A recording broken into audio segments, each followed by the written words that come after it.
अस्सलाम वालेकुम, मैं हूं साजिद हसन। आप मेरा यूट्यूब चैनल देख रहे हैं। सबको पता चल गया है, खबर सुबह से आई हुई है और लोग अब तज्जिए कर रहे हैं कि क्या बाबर आजम को कप्तानी देना सही है या गलत। लेकिन मेरा तज्जिया ज़रा दूसरी तरफ है। बाबर आजम को जो दोबारा चांस दिया गया है, क्या सरफराज अहमद जो है वो इस काबिल नहीं था कि उसको दोबारा चांस दिया जाता, या फिर जिस तरह की बातें की जा रही हैं कि बाबर आजम के साथ उस वक्त ज़्यादती हुई थी जब उस बोर्ड ने बाबर आजम को हटाया था, यानी कि ज़का अशरफ एंड कंपनी ने बाबर आजम को जिस स्टाइल से हटाया था वो तरीक़ाकार गलत था। तो क्या सरफराज अहमद को जिस स्टाइल से हटाया गया था, क्या वो तरीक़ाकार सही था? और उसके बाद जो दूसरा बोर्ड आया, क्या उसने उसका खमियाजा भुगतने उसके उस चीज़ का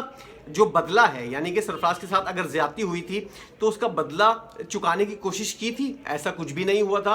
तो ये वाली चीज़ जो है कि अगर फिर मैं कोई बात करता हूँ तो लोग कहते हैं कि आप सूबाइयत की बात करते हैं। मैं कहता हूं कि इस तरह की चांसेस जो हैं सिर्फ पंजाब से ताल्लुक़ रखने वाले खिलाड़ियों को ही क्यों मिलते हैं, सिंध से ताल्लुक़ रखने वाले खिलाड़ियों को क्यों नहीं मिलते। और ऐसा कौन सा गुनाह किया था सरफराज अहमद ने? सरफराज ने चैंपियंस ट्रॉफी आपको जितवाई थी, मुसलसल 11 सीरीज़ आपको जितवाई थी और एक सीरीज़ वो हारा था, उसके बाद आपने उसको हटा दिया। और बाबर आजम, जिसने अब तक कोई भी ऐसा कोई तीर नहीं मारा है जिसे कहा जाए कि हाँ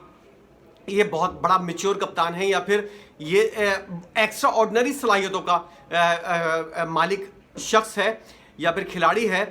बेशक हम ये वाली बात मानते हैं कि बाबर आजम जो है वो एक आला सलाहियतों का हामिल एक बैट्समैन है। पाकिस्तान की तारीख के बेहतरीन बैट्समैनों में उसका शुमार होता है। किसी किस्म की कोई बाबर आजम से नफ़रत, किसी किस्म की कोई जो है उसके साथ तासुब की बात नहीं है। बाबर आजम हमारा, पाकिस्तान का और पूरी दुनिया के अंदर मौजूद क्रिकेट को पसंद करने वाले लोगों का स्टार है।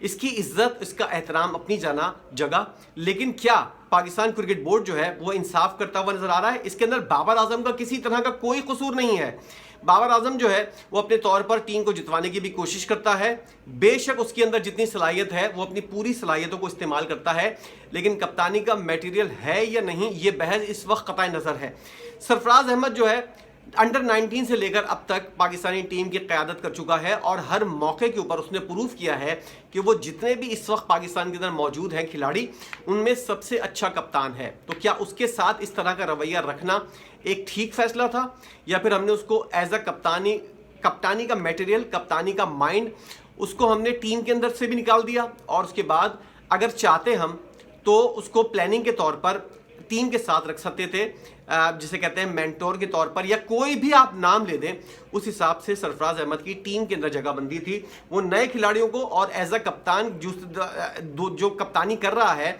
उसको मुफीद मशवरे भी दे सकता था और उसके साथ साथ वो कप्तान को ग्रूम भी कर सकता था। पाकिस्तान के अंदर ये चीज़ जो है वो कभी भी नहीं देखी गई और ना मुस्तकबिल के अंदर देखी जाएगी। अब बाबर आजम के बारे में कहा जा रहा है कि इससे बेहतर ऑप्शन जो है शाहिद खान आफरीदी, जो पाकिस्तान के माया नाज बल्लेबाज हैं, वो बाबर की मुखालफत के अंदर, यानी कि उनके दामाद को हटाया गया है तो वो बाबर की मुखालफत के अंदर जो है तासुर ये आ रहा है, उनके ट्वीट से, उनके जो फेसबुक के ऊपर स्टेटस है उससे ये तासुर आ रहा है कि शाहिद खान आफरीदी जो है वो इस फैसले से खुश नहीं है और खुश होना भी नहीं चाहिए। उनके दामाद को हटाकर जिसको कप्तान बनाया गया है उसके बारे में ये बोलते हुए नजर आ रहे हैं कि बाबर आजम से अच्छा ऑप्शन जो है वो पाकिस्तान के पास जो है वो मोहम्मद रिजवान का था। याद रहे कि जब शाहिनशाह आफरीदी कप्तान थे उस वक्त भी शाहिद खान आफरीदी जो है वो मोहम्मद रिजवान को कप्तान बनाने की बातें करते थे। उन्होंने ये भी नहीं देखा था कि उनका अपना दामाद जो है वो कप्तान है, लेकिन वो ये वाली बात बकौल उनके वो वाली बात इसलिए कहते थे कि पाकिस्तान की वसी तर मफाद के अंदर जो है मोहम्मद रिजवान का कप्तान होना है और मोहम्मद रिजवान एक बेहतरीन चॉइस हो सकते थे, ना कि पाकिस्तान के अंदर बाबर आजम को दोबारा कप्तानी सौंपना। और ये वाली बातें भी बहुत सारे क्रिकेटर्स और एक्स क्रिकेटर ये वाली बात कहते हुए नजर आते हैं कि मोहसिन नकवी ने अपना डाखाना मिलाया है, यानी कि मैंने 2-3 दिन पहले वीडियो बनाई थी, उसके अंदर बताया था कि मोहसिन नकवी साहब ने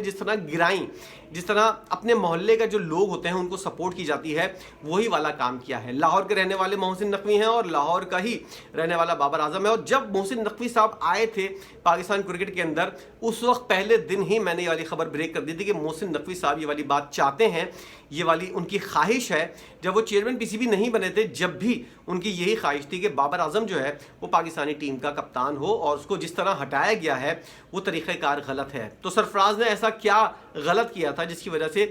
گو کہ وہ جب کپتان ہٹا تو اس وقت بھی عمران خان صاحب کی حکومت تھی, اور جب وہ دوسرا کرکٹ بورڈ آیا یعنی کہ رمیز راجہ صاحب آئے جب بھی عمران خان کی حکومت تھی, تو تاثری والا بات اور پوری دنیا کے اندر یہ والی بات پورے پاکستان کے اندر مشہور ہے کہ عمران خان صاحب نے جو ہے وہ سرفراز احمد کو کپتانی سے ہٹایا تھا. کتنی سچائی ہے اس بات کے اندر, اس بارے میں کچھ زیادہ بحث نہیں کرنا چاہتا, کیونکہ وہ بھی اب وزیر اعظم نہیں ہیں بیچارے, وہ بھی اب جیل کے اندر بیٹھے ہوئے ہیں اور معاملات جو ہے وہ ان کے ہاتھ سے بھی نکل گئے ہیں. اور بعض لوگ تو یہاں تک کہتے ہوئے نظر آ رہے ہیں کہ عمران خان کو سرفراز احمد کی بد دعا لگ گئی. یہ والی بات اب مذاق کے اندر تو کہنے والی صحیح ہے, لیکن عمران خان صاحب ایز اے کرکٹر بہترین والی صلاحیتوں کے ماہر تھے, اور ان کی آئیز جس طرح دیکھتی تھیں کسی کی قابلیت کو, دیکھتے ہیں نا کہ بعض لوگ اتنے تجربہ کار ہوتے ہیں کہ اڑتی چڑیا کے پر جو ہے وہ گن لیتے ہیں, تو والی بات جو ہے عمران خان صاحب کے اوپر بالکل صحیح صادق آتی تھی کہ وہ جو ہے ان کے اندر ایک کھلاڑی کو پہچاننے کی ایک صلاحیت تھی, اور یہ صلاحیت ہر کسی کے اندر نہیں ہوتی. عمران خان صاحب نے اگر یہ فیصلہ کیا تھا, کیا کیا تھا, صحیح تھا اس وقت یا غلط فیصلہ تھا, لیکن کرکٹ بورڈ کو جو ہے وہ یہ والا مداوع ضرور کرنا چاہیے تھا کہ سرفراز احمد کے ساتھ اگر زیادتی ہوئی ہے تو اس کو کہیں اور جگہ جو ہے اس کو جو ہے وہ کسی اور جگہ جو ہے معاملات اس کے کروا کر اس کو جو ہے وہ کسی طرح کمپنسیٹ کیا جاتا, لیکن ایسا بالکل بھی ہوتا ہوا نظر نہیں آیا. یہ والی چیز جو ہے وہ تاثر جو ہے وہ اس لیے زیادہ زور پکڑتا ہے کہ سرفراز احمد کا تعلق جو ہے وہ کراچی سے ہے, اور کراچی والوں کے کھلاڑیوں کے ساتھ جس طرح ماضی کے اندر مسلسل زیادتیاں ہوتی ہوئی آ رہی ہیں, ایسا ہی دیکھنے میں آیا ہے کہ اس بار بھی یہ والی زیادتی جو ہے وہ دیکھی گئی ہے. بہرحال کپتان بابر اعظم کو بنا دیا گیا ہے, اور میری تمام تر نیک خواہشات بابر اعظم کے ساتھ ہیں. لوگ یہ والی باتیں کر رہے ہیں ابھی بھی کہ 4 سال میں بابر اعظم نے ایسا کیا کر لیا, لیکن میری نظر میں کوئی بھی کپتان جو ہے اس کو ایک چانس اور دینا چاہیے. اب بابر اعظم جو ہے اگر ان کو کپتان بنایا گیا ہے تو ان کو طویل مدت تک کے لیے بنانا چاہیے. اس کے اندر شاہین شاہ آفریدی کا بھی میں ذکر کرنا چاہوں گا کہ شاہین شاہ آفریدی کے ساتھ یقینی طور پر زیادتی ہوئی ہے, لیکن یہ تاثر آ رہا ہے جو ویڈیو افتخار احمد نے شیئر کی ہے اس کے اندر کاکول اکیڈمی کے اندر جب سب لوگ اسنوکر کھیل رہے ہیں, اور یہ ویڈیو اس وقت فلمائی گئی ہے جب کپتانی کا اعلان ہوا تھا, جیسے کہ سنڈے والے دن کپتانی کا اعلان ہوا ہے دن میں, اور یہ ویڈیو جو ہے وہ سیٹرڈے کی شام کی یا پھر رات کی ہے. تو اس وقت تک شاہین شاہ آفریدی, بابر اعظم, محمد عامر, اماد وسیم اور دیگر کھلاڑی جو ہے وہ سب آپس میں مل کر انجوائے کر رہے ہیں. ٹیم کا ماحول جو ہے وہ خراب نہیں ہے, بہت اچھا ہے. اور جیسا کہ وکرانت گپتا صاحب نے والی بات کی تھی اپنے سپورٹس چینل کے اوپر بیٹھ کر کے, بابر اعظم کو جو ہے وہ اس موقع کے اوپر کپتانی جو ہے وہ قبول نہیں کرنی چاہیے, کیونکہ ڈریسنگ روم کا ماحول جو ہے وہ بابر اعظم کو سپورٹ نہیں کرے گا. اب دیکھتے ہیں کہ کس حد تک یہ والی بات صحیح ہے, اور کچھ لوگ یہ والی مثال بھی دے رہے ہیں کہ 5 کپتان جب ایک ٹیم کے اندر ہوں گے تو ماحول کسی بھی طرح جو ہے وہ صحیح نہیں ہوگا, اور سیاست جتنی بھی آپ چاہیں ختم ہو جائے وہ ختم ہونے کا نام نہیں لے گی. محسن نقوی صاحب اسی سے زیادہ کچھ نہیں کر سکتے تھے, ایک بیان دینا اور اس کے علاوہ سیاست ختم کرنے کے بارے میں جو اقدامات کرنا, اس کے علاوہ ان کے ہاتھ میں کچھ بھی نہیں ہے. محسن نقوی صاحب یا چیف سلیکٹر یا جتنے بھی سلیکٹرز ہیں, چیف تو ان کے اندر کوئی بھی نہیں ہے, وہ لوگ ڈریسنگ روم کے اندر جا کر بیٹھ کر یہ والی چیزیں نہیں کر سکتے کہ سیاست کوئی نہ کرے. 5 کپتان جب ایک جگہ ہوں گے, ایک ٹیم کے اندر ہوں گے, تو کسی کا مائی کا لال بھی جو ہے وہ سیاست کو ہونے سے نہیں روک سکتا. آپ کی نظر میں شاہد خان آفریدی نے جو بیان دیا ہے اور سرفراز احمد کے ساتھ جو ہوا ہے, بابر اعظم کو اتنے مواقع ملے کچھ نہ کرنے کے باوجود بھی, اور سرفراز احمد کو اتنا کچھ کرنے کے باوجود بھی ایک موقع نہیں ملا, اس کی کیا وجوہات نظر آتی ہیں؟ آپ کی نظر میں اس کی مین وجوہات کیا ہیں؟ ذرا بتائیے گا اور اپنی رائے کا اظہار کیجیے گا. بابر اعظم کی کپتانی کے اوپر, اور رضوان کو کپتان نہیں بنایا اس کے اوپر, اور سرفراز کے ساتھ جو زیادتی ہوئی ہے اس پر آپ کیا سوچتے ہیں؟ کمنٹ ضرور کیجیے گا. ویڈیو دیکھنے کا بہت شکریہ.